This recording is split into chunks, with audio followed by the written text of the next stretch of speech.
Now, leading on from the definitions of the terms and the fact that we know it's now compulsory upon us, what are the best methods during these testing times, let's say, for Muslims? I mean, I don't know if there's any more or less testing than it was 100 years ago, to be honest, but because I wasn't alive then.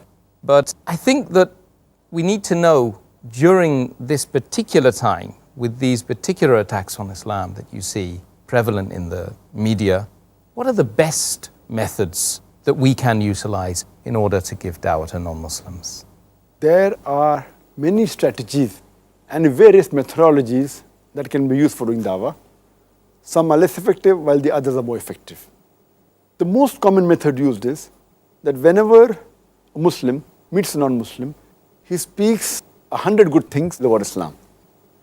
Even if the non-Muslim agrees with the 100 points that have been mentioned to him regarding Islam, yet he will have a few negative points at the back of his mind.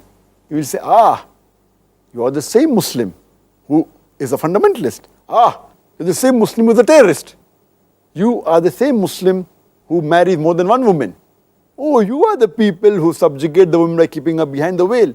These few negative points at the back of his mind will prevent him from accepting the beauty of Islam. That's the reason, whenever I meet a non-Muslim, I ask him up front, ask him the first question. What do you feel is wrong with Islam? With your limited knowledge, whether right or wrong, what do you feel is wrong with Islam? And I make him comfortable. He can criticize Islam, he can attack Islam, he can criticize the Quran, and I make him comfortable that he can ask any question. What does he feel is wrong with the religion of Islam? And after I make him comfortable, he poses about 4 or 5 questions.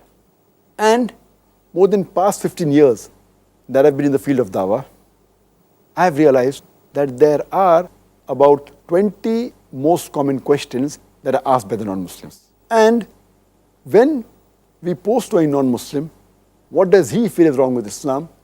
He asks 4 or 5 questions, and invariably it falls amongst these 20 most common questions.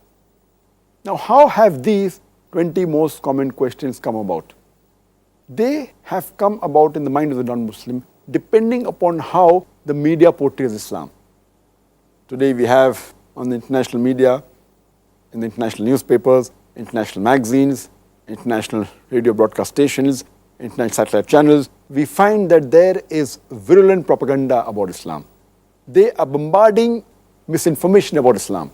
So depending upon how the media portrays Islam, these 20 common questions arise in the mind of a non-Muslim. A couple of decades earlier, these 20 questions were different.